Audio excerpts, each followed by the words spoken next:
Welcome to this deep dive into the Soviet material. We are incredibly glad you are joining us today Absolutely. Thanks for being here with us. because the stack of historical documents, the intelligence dossiers, and the geopolitical analyses we have in front of us today, it deals with something of just monumental importance. Monumental is almost an understatement, really. Yeah. If you've glanced at the news in the past few days, specifically looking at the events of February 28th, 2026, we're basically standing in the middle of a staggering historic geopolitical earthquake. It is truly a defining moment in modern history.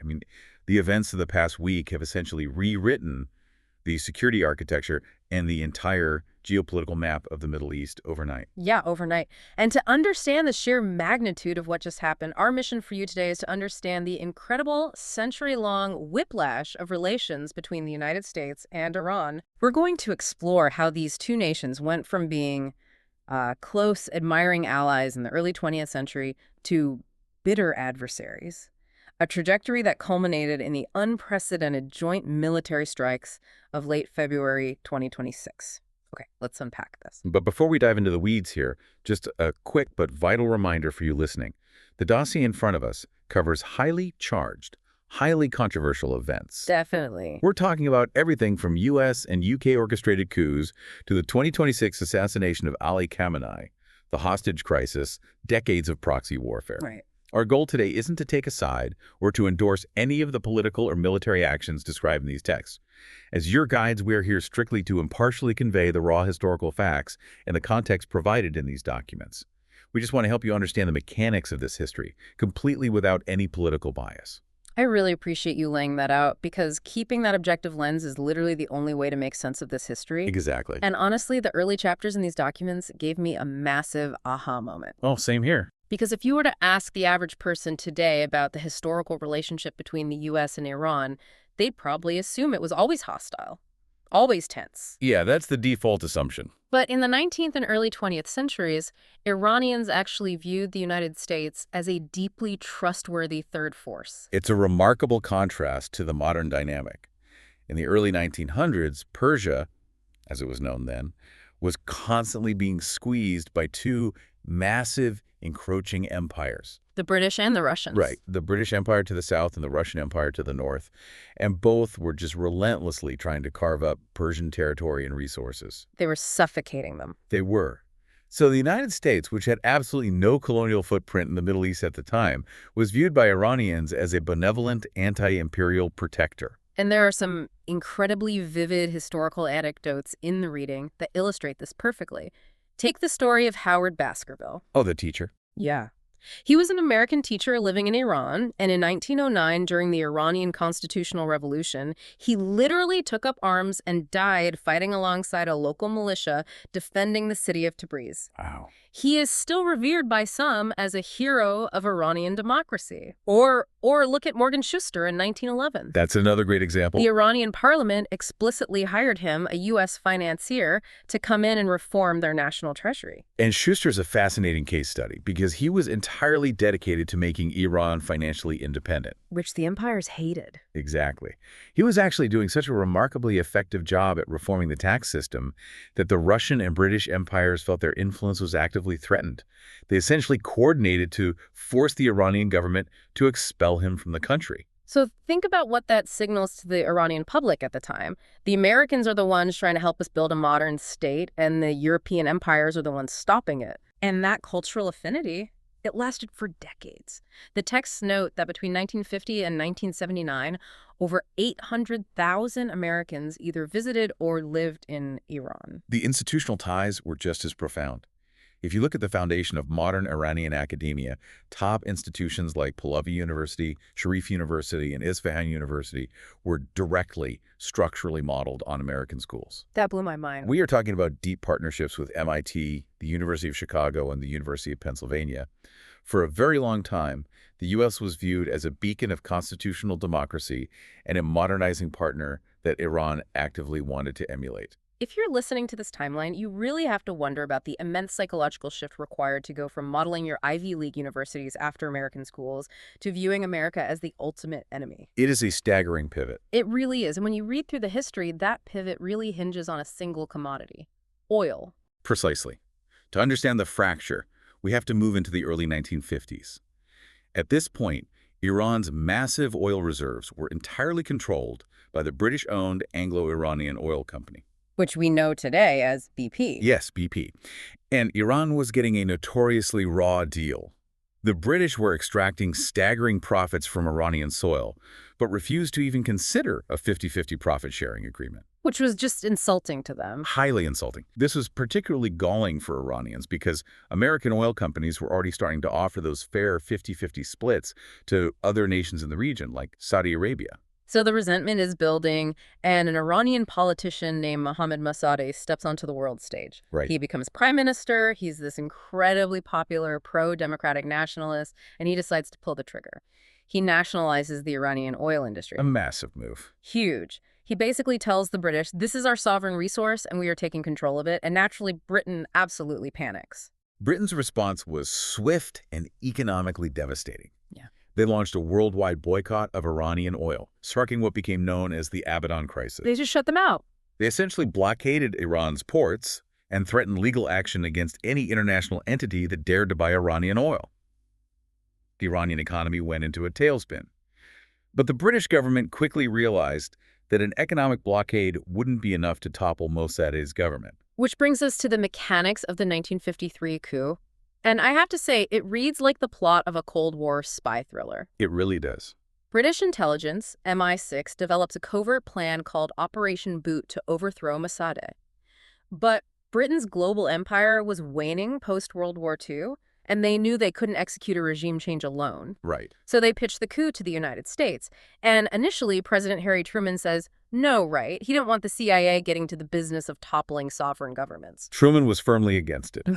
But the geopolitical calculus shifted dramatically when Dwight D. Eisenhower took office in 1953. Right, new administration. Eisenhower was much more receptive to the British pitch, largely because the framing of the argument changed.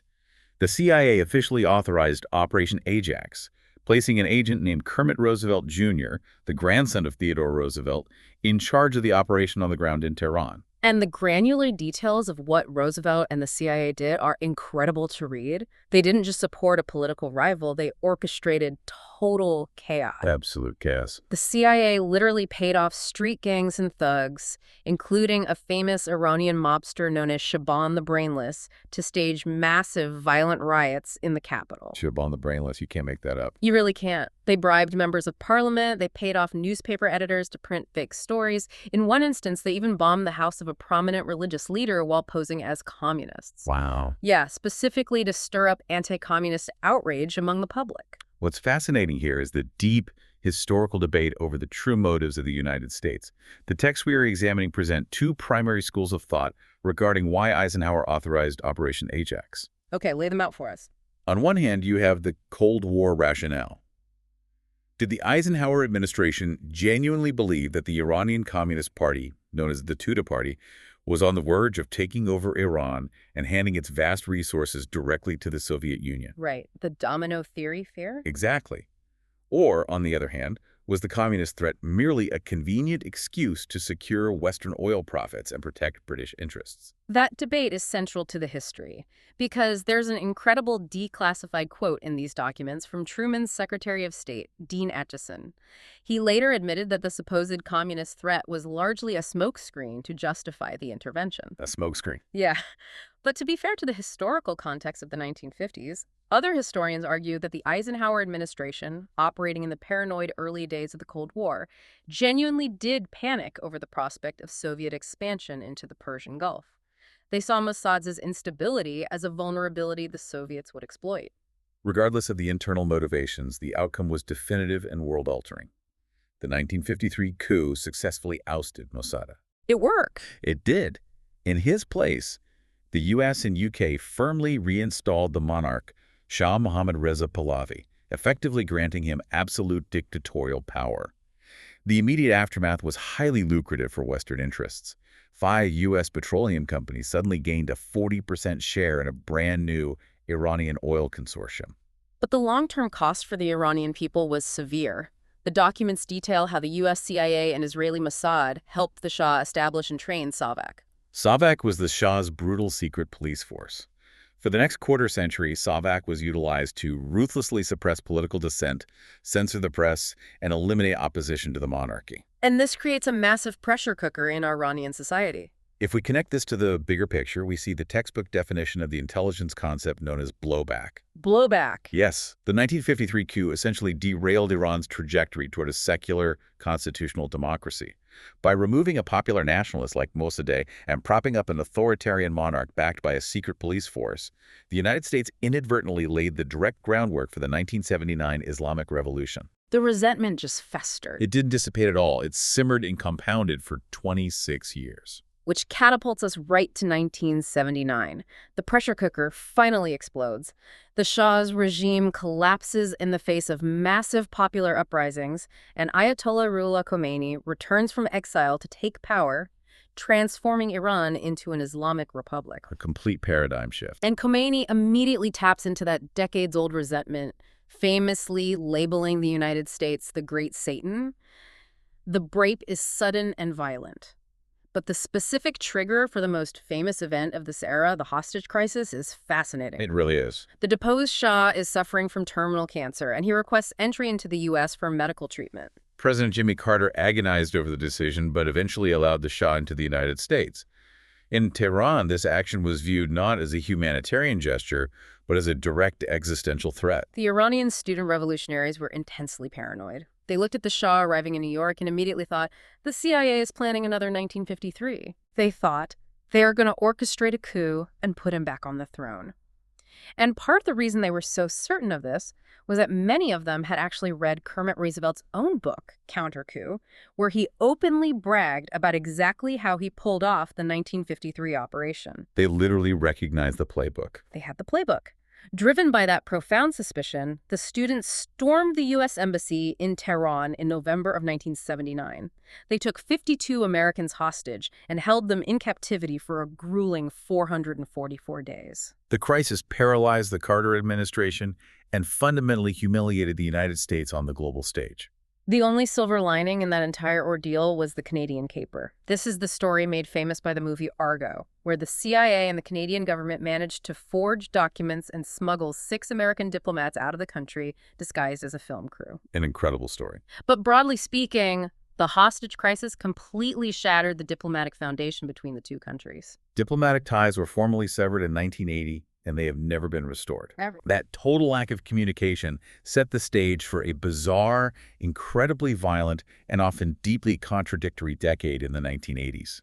The 1980s history is dizzying. Shortly after the revolution, Saddam Hussein's Iraq invades Iran, sparking a brutal 8-year-long war. A horrific conflict. And the United States publicly and actively arms and supports Iraq. But the geopolitical maneuvering behind closed doors was incredibly cynical. There is a highlighted quote from investigative journalist Bob Woodward in these files, revealing that the CIA was actually supplying intelligence to both sides of the conflict. To both sides. Both sides. The explicit goal was to, quote, engineer a stalemate.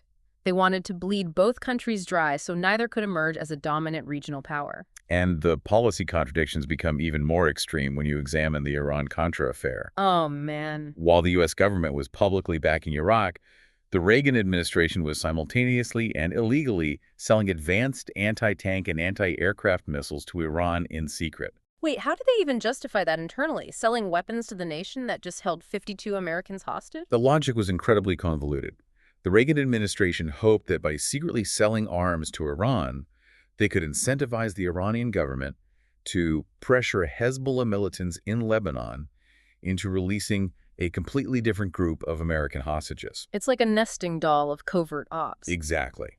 Furthermore, the administration then took the illicit profits from those Iranian arms sales and funneled the money to fund anti-Marxist Contra rebel groups in Nicaragua, explicitly bypassing a congressional ban on such funding. It was a scandal of massive proportions that highlighted the chaotic nature of U.S. policy toward Tehran. Amidst all this backroom dealing, you also had moments of horrific, direct military confrontation. You did. In 1988, the U.S. launched Operation Praying Mantis, essentially destroying half of Iran's operational fleet and several oil platforms in retaliation for an Iranian naval mine striking a U.S. warship. But the absolute darkest moment came in July of 1988 with the downing of Iran Air Flight 655. An absolute tragedy. The USS Vincennes, a U.S. Navy cruiser operating in the Persian Gulf, misidentified a civilian Iranian passenger jet as an attacking F-14 fighter. They fired surface-to-air missiles, destroying the aircraft and killing all 290 innocent men, women, and children on board. Awful. The U.S. maintained it was a tragic accident in the fog of a combat zone. Iran viewed it as an intentional act of state terrorism and sued in the International Court of Justice. Events like Flight 655 cemented a deep, mutual institutional hostility that carried right into the 21st century. The relationship hardened into permanent enmity. It became structural. Yes. In 2002, President George W. Bush infamously categorized Iran as part of the axis of evil alongside Iraq and North Korea. Which completely destroyed a major diplomatic opportunity. The historical record shows that in 2003, Iran actually sent a proposed grand bargain through the Swiss ambassador. Right, the 2003 proposal. It was a comprehensive roadmap offering to resolve all outstanding issues, including their nuclear program and support for militant groups, in exchange for normalized relations. But the Bush administration, riding high after the invasion of Iraq, summarily dismissed it. Instead of a grand bargain, the relationship devolved into a complex shadow war. Throughout the Obama, Trump, and Biden administrations, this shadow war defined the Middle East. It was everywhere. Iran utilized the asymmetric strategy of funding and training proxy militia groups across the region. Hezbollah in Lebanon, the Houthis in Yemen, and various Shiite militias in Iraq and Syria to project power and harass U.S. and allied forces. In response, the U.S. continually escalated a strategy of maximum pressure. And maximum pressure isn't just a buzzword. It means systematically choking off a nation's economy. The U.S. weaponized the global financial system, cutting Iran out of SWIFT banking networks and applying secondary sanctions to punish any international company that dared to do business with Tehran. They utilized cyber warfare like the Stuxnet virus and conducted targeted military strikes against Iranian commanders. Here's where it gets really interesting, because that specific pattern economic strangulation coupled with proxy warfare is what brings us right to the brink in early 2026. This is the critical juncture. The intelligence files we have detail a massive, unprecedented escalation in just the first 2 months of this year, setting the stage for the events of February 28th. The timeline of January and February 2026 is moving at breakneck speed. It is. With Donald Trump's return to the U.S. presidency, the administration's posture shifted immediately. Nationwide protests over economic conditions and human rights were rocking Iran, and the Iranian government was cracking down with lethal force. Trump essentially drew a red line, communicating to the Iranian authorities that the U.S. would intervene militarily if the crackdowns didn't stop. And to back up that ultimatum, the Pentagon orchestrated a massive show of force. In late January 2026, the U.S. launched a sprawling aerial and naval military drill in the region. According to the defense documents, this represented the largest single concentration of American air and naval assets in the Middle East since the 2003 invasion of Iraq. The deployments were massive. They moved the USS Abraham Lincoln aircraft carrier strike group into position, and the Pentagon transferred squadrons of F-15E Strike Eagles from bases in Britain to forward operating air bases in Jordan. A huge logistical move. Simultaneously, Trump announced immediate 25% tariffs on any nation that continued to trade with Iran, aiming to completely sever whatever lifelines the Iranian economy had left. It is worth observing that this extreme pressure campaign did yield a highly specific temporary result. In mid-January, likely under the immense threat of imminent military action, the Iranian leadership announced the cancellation of over 800 planned executions of protesters and political dissidents. But keeping a nation under that level of military and economic siege is unsustainable. The pressure cooker finally exploded just days ago, on February 28, 2026. This is the climax of the century-long historical arc. A tipping point. Israel and the United States launched a massive joint military strike directly inside Iranian sovereign territory. The operation was highly coordinated and was known by two distinct code names. The Israeli military designated their portion of the strike as Roaring Lion, while the United States Department of Defense operated under the code name Operation Epic Fury. Epic Fury. Yeah. And they weren't just targeting empty warehouses or remote radar installations. They went after key government officials, senior military commanders, and highly sensitive state facilities. Right. But the most staggering fact in these reports, the single event that fundamentally changes the global equation, is that this joint strike successfully assassinated Iranian Supreme Leader Ali Khamenei. The gravity of that outcome cannot be overstated. The direct assassination of a sovereign head of state, the supreme leader of the Islamic Republic, is an event that entirely alters the geopolitical reality of the world. Completely alters it. And as we discuss these incredibly volatile unfolding events, I must reiterate our role here. Hmm. We are strictly reporting the staggering geopolitical facts of Operation Epic Fury as they are detailed in the security documents. Yeah. We are not taking a political stance, nor are we endorsing the military actions of the U.S. and Israel or the domestic and foreign policies of the Iranian government. Our purpose is solely to synthesize the century of history that somehow led to this exact moment. When you step back and look at the whole arc, it is a profoundly complex and tragic journey. It really is. We started this deep dive talking about American teachers fighting for Iranian democracy in the 1900s and Iranian universities being modeled on MIT. We explored the devastating blowback of the 1953 CIA coup, the intense paranoia that sparked the 1979 hostage crisis, the cynical, bloody stalemate strategies of the 1980s, the horrific tragedy of Flight 655, and the relentless 21st century shadow wars. A relentless cycle. And every single one of those dominoes led to the sheer shock of February 28th, Operation Epic Fury, and the death of Ali Khamenei. So what does this all mean? Where on earth do we go from here? That is the ultimate question facing the international community today. I want to leave you with a lingering thought, drawn directly from a nuanced observation in our historical source material. Oh, okay. The text points out that historically, despite their bitter, deeply entrenched enmity, U.S.-Iran relations have occasionally improved when the two nations found themselves facing overlapping mutual goals. A prime example was their tacit, unofficial cooperation in repelling Sunni militants, like ISIS, during the Iraq War. Right, they absolutely despised each other, but they viewed the rise of ISIS as an even greater mutual existential threat. Exactly. So the profound question we are left with today is this. With the unprecedented direct escalation of Operation Epic Fury and the assassination of the supreme leader, has the cycle of violence and retaliation now become entirely permanent? Or, paradoxically, could the sheer existential shock of these events unexpectedly force a new diplomatic alignment based purely on mutual survival? History shows us that when state actors have their backs completely against the wall, they can behave in completely unpredictable ways. It's a fascinating and, frankly, terrifying question to ponder. If you're looking at the fallout today, you really have to wonder if there is any diplomatic path back from a strike like Epic Fury, or if this is simply the opening salvo of an entirely new, darker chapter in global history. Only time will tell. We want to thank you so much for joining us on this deep dive into the source material. It is complex, heavy history, but understanding how we got here is the only way to make sense of the news breaking around us today. Keep questioning the narrative, keep exploring the history, and we will catch you next time.